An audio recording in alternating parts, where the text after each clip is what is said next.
Halo Malaysia, terima kasih kerana sudah menonton video ini. Sebelum kita bermula, sila pertimbangkan untuk tekan butang subscribe, like dan share. Berita perkembangan politik semasa dalam negara, perkembangan negara dan semuanya ada di dalam channel ini. Terima kasih kerana sudah menonton. Halo Malaysia, selamat malam tuan-tuan dan puan-puan. Satu lagi kemenangan yang amat besar kepada Anwar Ibrahim sebagai Perdana Menteri Malaysia yang ke-10. Mana tidaknya satu berita yang dikeluarkan oleh Malaysia Kini yang menyatakan penilaian tinggi bukti keyakinan Sultan Johor terhadap Anwar. Penilaian tinggi yang dizahirkan Sultan Johor, Sultan Ibrahim almarhum Sultan Iskandar terhadap kredibiliti dan kepimpinan Datuk Seri Anwar Ibrahim selaku Perdana Menteri Malaysia menunjukkan keyakinan institusi diraja terhadap reformasi pentadbiran yang sedang dilaksanakan kerajaan.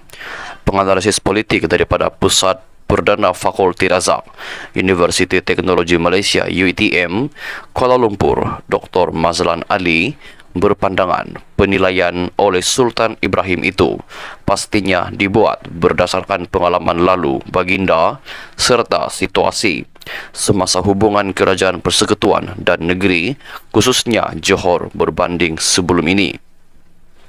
Mazlan berkata penilaian tinggi oleh Sultan Johor itu jelas menunjukkan corak pemerintahan yang ditunjulkan Anwar Ibrahim, antaranya sedia berbincang dan mendengar pandangan dalam hal berkaitan kepentingan negara termasuk ketegasan dalam menentang rasuah diterima baik bukan sahaja oleh rakyat tetapi penerimaannya juga meresap sehingga ke istana.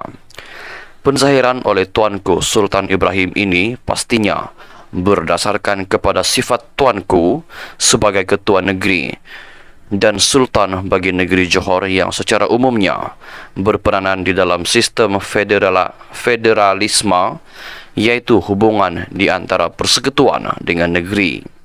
Dengan pengalaman luas dalam hal federalisme, sudah pasti kenyataan Tuanku Sultan ini menunjukkan bahawa kerajaan perpaduan pimpinan Anwar Ibrahim sudah berada pada satu trek yang begitu baik dan dilihat sebagai kerajaan yang mampu untuk memacu pertumbuhan serta kemajuan negara kembali ke landasan yang betul, katanya kepada Bernama. Mazlan mengulas mengenai titah Sultan Ibrahim yang menyifatkan hubungan antara kerajaan persekutuan dan Johor bertambah baik di bawah kepimpinan Anwar Ibrahim. Malah kerjasama itu adalah lebih baik berbanding mana-mana Perdana Menteri Malaysia sebelum ini.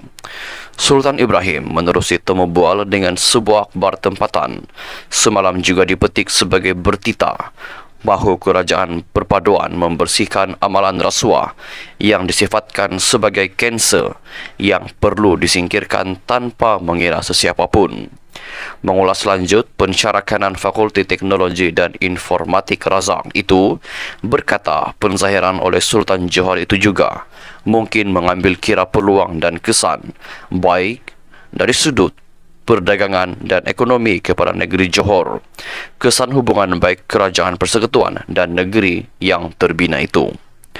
Sebagai seorang yang mengetuai sebuah negeri antara yang termaju dan paling hampir dengan Singapura, Tuanku Sultan pastinya melihat banyak peluang dari sudut perdagangan dan ekonomi bakal dinikmati oleh rakyat. Maka Tuanku membuat kenyataan sedemikian yang pada saya, ia adalah penzahiran yang paling jujur dan lahir berdasarkan pengalaman baginda dalam pemerintahan khususnya yang berkaitan dengan urusan negeri dengan persekutuan, katanya.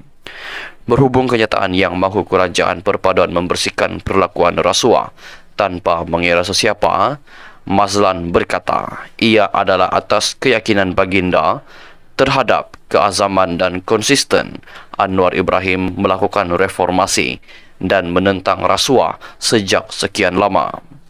Saya percaya kenyataan Tuanku Sultan ini adalah atas keyakinan baginda terhadap keazaman usaha-usaha dan tindakan yang dibuat oleh Anwar selaku Perdana Menteri Malaysia dalam membersihkan negara daripada amalan rasuah dan memastikan tata kelola serta pentadbiran kerajaan yang lebih baik, katanya.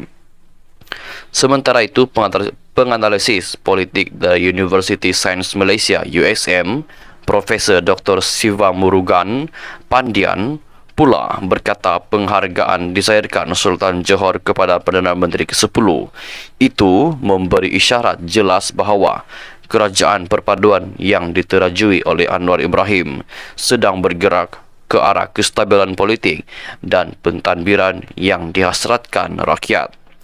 Justru katanya, kerajaan perpaduan seharusnya didukungi oleh kedudukan semua pihak dengan memberikan nilai tambah kepada pembaharuan yang telah dan akan dilaksanakan oleh kerajaan selain memberi ruang kepada barisan Kabinet Anwar Ibrahim untuk membaik pulih tadbir urus negara. Beliau berkata Anwar juga berada di landasan yang betul apabila Perdana Menteri itu telah mengemudi dan mentadbir urus kerajaan perpaduan ke arah yang lebih baik dan utuh walaupun kerajaan dibentuk menerusi gabungan pelbagai parti serta ideologi yang berbeza. Selain itu, Siva Murugan berpendapat penghargaan Sultan Ibrahim itu juga menunjukkan gaya kepimpinan Anwar yang mengamalkan rundingan berpartisipasi dan akomodasi dalam melaksanakan sesuatu perkara terutamanya berkaitan agenda rakyat. Beliau berkata penghargaan dan penilaian tinggi yang diberikan ke atas Perdana Menteri tentunya didorong oleh maklum balas serta respon pantas diikuti dengan tindakan atau pelan pelaksanaan terhadap sesuatu cadangan yang dikemukakan oleh baginda. Dalam hal ini, Anwar juga dilihat mengamalkan amalan konsensus yang akhirnya menjamin agenda rakyat dapat diberikan keutamaan, katanya, dan menambah ini juga membuktikan kredibiliti Anwar sebagai seorang Perdana Menteri yang paling berwibawa. Tuan-tuan dan puan-puan, adakah anda bersetuju dengan perkongsian dan juga ulasan berita yang baru saya kongsikan sebentar tadi? Anda boleh komen di bawah sama anda setuju, ataupun anda juga boleh komen tidak setuju kalau anda tidak setuju, ataupun jika anda mempunyai sebarang komen ataupun pendapat anda sendiri, anda boleh tinggalkan di ruangan komen di bawah. Sekian saja dulu perkongsian berita kita pada malam ini. Kita jumpa lagi di video yang seterusnya. Jangan lupa untuk tekan butang subscribe, like video ini, dan jangan lupa untuk tekan butang share. Kita jumpa lagi di video yang seterusnya. Bye bye.